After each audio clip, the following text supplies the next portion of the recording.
Hi guys, welcome back to my channel. If you're new here, my name's Nadia and this is the place where we get super real about sex. And today I'm going to be getting super real about getting wet.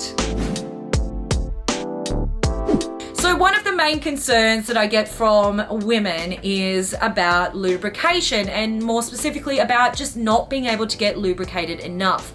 Now, lubrication is one of probably the most important factors for a woman during sex, and that's because without adequate lubrication, it's essentially impossible for a woman to be comfortable enough to have truly pleasurable sex, let alone to reach an orgasm. So today I'm going to be giving you my top tips on how to get wetter during sex, because wetter is always better, and they're simple, easy tips that you can start using today, and they're going to make a huge difference on your sexual satisfaction. So if that sounds good to you, then keep on watching. Okay, so this one might sound a little bit obvious, but surprisingly, a lot of people don't do this, and that is to keep a tube of lube on your bedside table.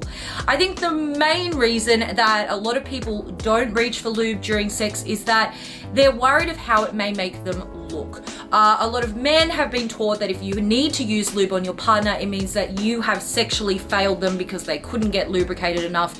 And a lot of women have been made to feel that if you reach for lube, it means that your body isn't performing the way it should be. And so that is basically a sign that you are somehow broken or defective. All of those things are complete myths, and they're totally wrong. In actual fact, it's super normal for women to go through periods where no matter how horny they are, they just can't get lubricated. It's happened to me too, guys, plenty of times. There are so many different things that influence a woman's ability to get lubricated in the first place. Things like where you are in that time of your menstrual cycle, things like what your diet is like, your stress levels, your illness, certain medications that can interfere with lubrication, and menopause. There are a number of factors that totally throw our vaginal mojo off kilter. So if you're not getting lubricated, it's super common and normal, and it's not something to get freaked out about. Just incorporate some lube. Even if you are lubricated already during sex, I recommend using, and I personally practice using, lube every time I have sex. And that's because it only is going to further intensify and heighten all of those feelings. It's going to feel even more slippery and comfortable, and usually there's a bit of a cool sensation when you first apply the lube, which can feel really fun and stimulating and exciting and just add to the whole experience. So don't be shy, invest in some lube and keep it by the bed. Now, from a more holistic perspective, there are definitely lifestyle factors that you can essentially pay a bit more attention to in order to increase your chances of your vagina being more lubricated. And one of those is through your diet, and that's through consuming more of those good fats. Things like fish, like specifically good fatty fish like salmon and herring, those are great. Avocado, nuts like walnuts and macadamias, those are all amazing for increasing those really good fatty oils in your body. Olive oil, coconut oil are both amazing.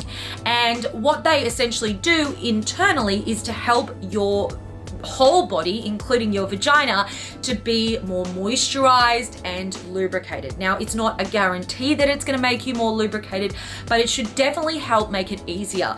If you've changed your diet and you're still having trouble with it, I definitely recommend speaking to your doctor. This video obviously isn't intended to replace medical advice, but on that note, it has to be a holistic thing that you do. You can't just start eating some more fish and avocado and get more lubricated. You do, of course, have to try to cut back on the bad stuff. Things like coffee, alcohol, sugar, processed foods, all of those things tend to dry our bodies out because they require our bodies to take a lot of water away, and that in turn can dry out our genital areas. So cut back on the bad stuff, have more fatty oils. If you're struggling to get more fatty oils into your diet, just get a supplement. There are so many of them available at the drugstore for cheap, and that will definitely at least help a little bit to increase that natural lubrication. Something that your partner can really help you out with when it comes to getting more lubricated is by incorporating more foreplay into sex. And that's because women in general take a little while to get adequately lubricated. Ideally, you want to be giving yourself at least anywhere from 15 to 20 minutes before you're going to penetrative sex. And it's quite common, especially when we're in a long-term relationship, to skip over the foreplay, or at the very least rush over it and go straight to penis in vagina penetration. So spend more time on foreplay, things like touching, kissing, fondling. Oral sex is great for increasing lubrication. All of those things are going to make a difference. They're going to allow you to become more relaxed, which means that your dopamine / feel-good hormone levels go up, your cortisol / stress hormone levels go down, and that allows your body to perform its natural functions, one of which is being lubricated. Now, if hormones are playing a factor in your lack of lubrication, and this can certainly be the case if you're going through menopause, which definitely has a really drying effect on the vagina, one of the best things you can do to naturally increase your dropping estrogen levels is to consume more foods that are rich in soy. Try not to go for processed soy. Anything processed in general is not good for us. Go for whole soy, things like tempeh, soybeans, edamame. Those sorts of things are great, and what they do is they very just subtly and naturally help your body produce more estrogen.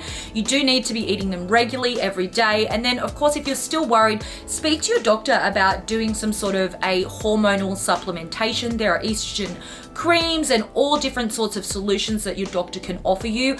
But if your estrogen levels are dropping, it absolutely is going to affect how lubricated you can get. So it's really important you either look at addressing it from a lifestyle and nutritional perspective, and then if that's not working, speak to your doctor and look about doing something more intensive.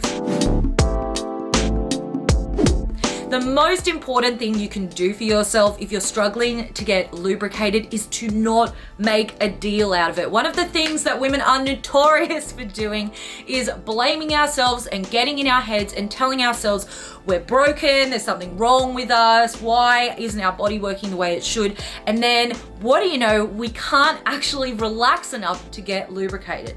In order for our bodies to even begin producing lubrication, we need to be in a deeply relaxed state. And so that's why things like foreplay are good.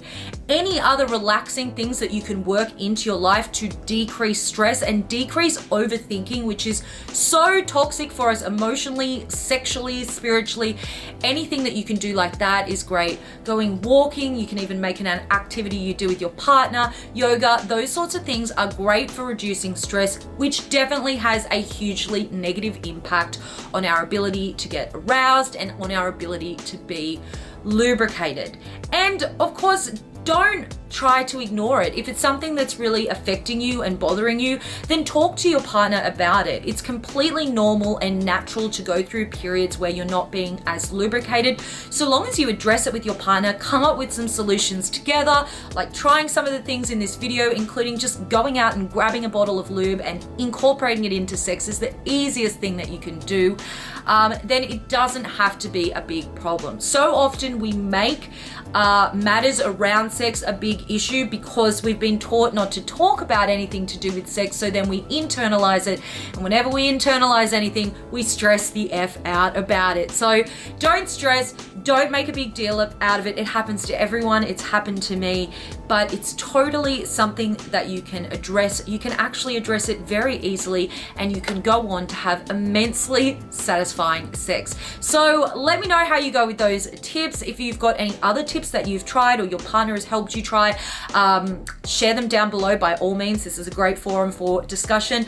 And if you liked this video and you would like to see more videos on lubrication and natural sort of things that you can do to help your body with things like arousal, libido, all of that, then give this video a thumbs up, and that lets me know that you want more of this kind of content. And of course, if you're new here, then go ahead and subscribe. Seriously guys, what are you waiting for? I am here 3 times a week, well, most of the time, every week, giving you tons of real sex advice. So hit that subscribe button and the notification bell so that YouTube lets you know when I'm bringing out a new video. All right, guys, thanks so much for listening. I will see you in the next video. Mwah.